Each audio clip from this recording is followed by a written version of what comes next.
大家好，我是小安。最近上海一家網紅麵包店在閉店後，將大量未售出的麵包直接扔進垃圾袋銷毀的視頻，引發了全網熱議。看着那些品相完好、價格不菲的麵包被當成垃圾處理，很多網友都感到心痛和不解。為什麼寧可扔掉，也不打折肉或者送給有需要的人？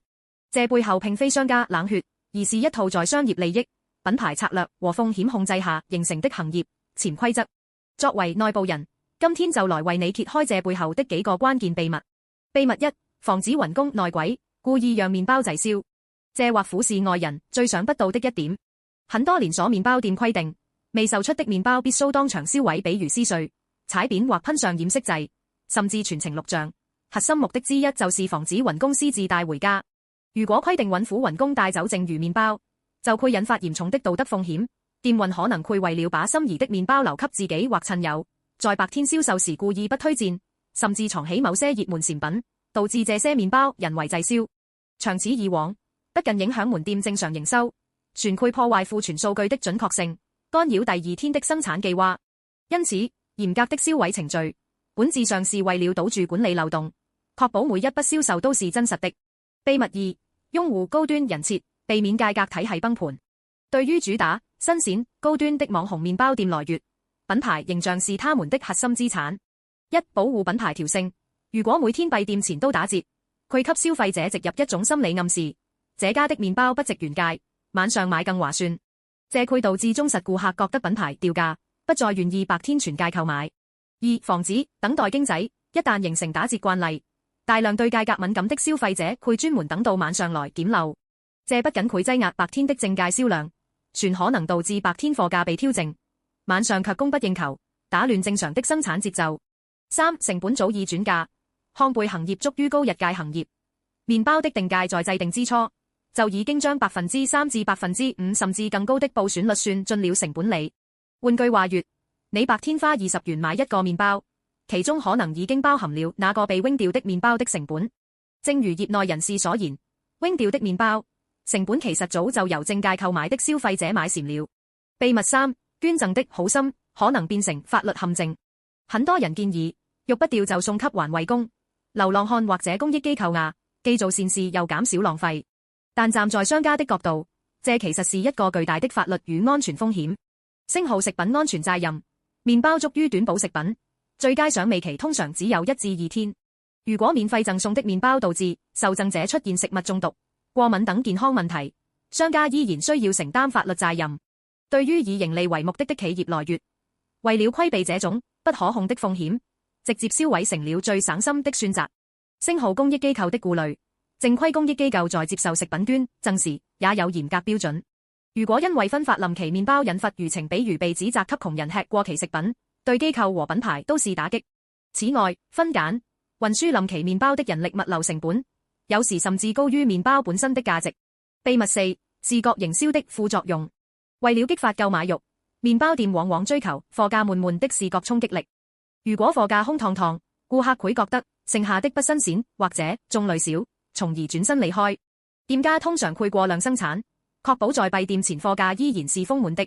這種貪大求全的陳列策略，雖然提升了白天的轉化率，但也必然導致閉店時產生大量剩餘。加上部分門店為了應對突發客流如暴雨天銷量驟降，備貨冗餘度更高，進一步加劇了浪費。雖然直接銷毀是商家眼中的最優解，但這顯然違背了反食品浪費法的精神，也挑戰了公眾的道德底線。事實上，行業內已經出現了一些更聰明的做法，既能減少浪費，又不損害品牌。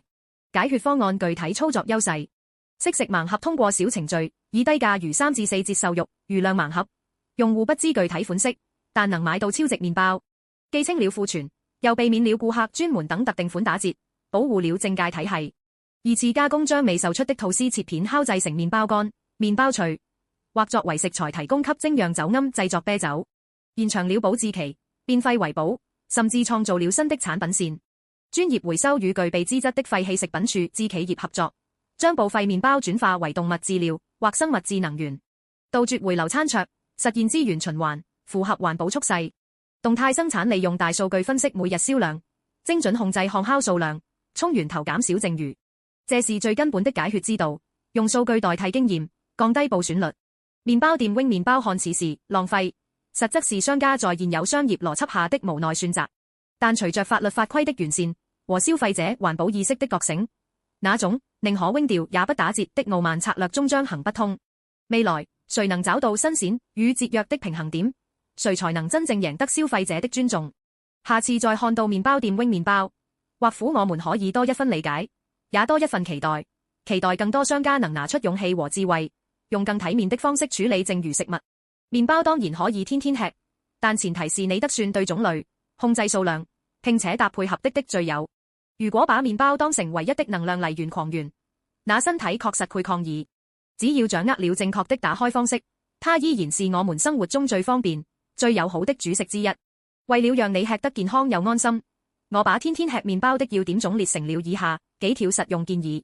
算對麵包是關鍵，看配料表第一位。並不是所有麵包都叫健康主食，市面上很多網紅麵包其實是甜點而非主食。星號推薦吃優選全麥麵包、法棍、貝果、大列巴。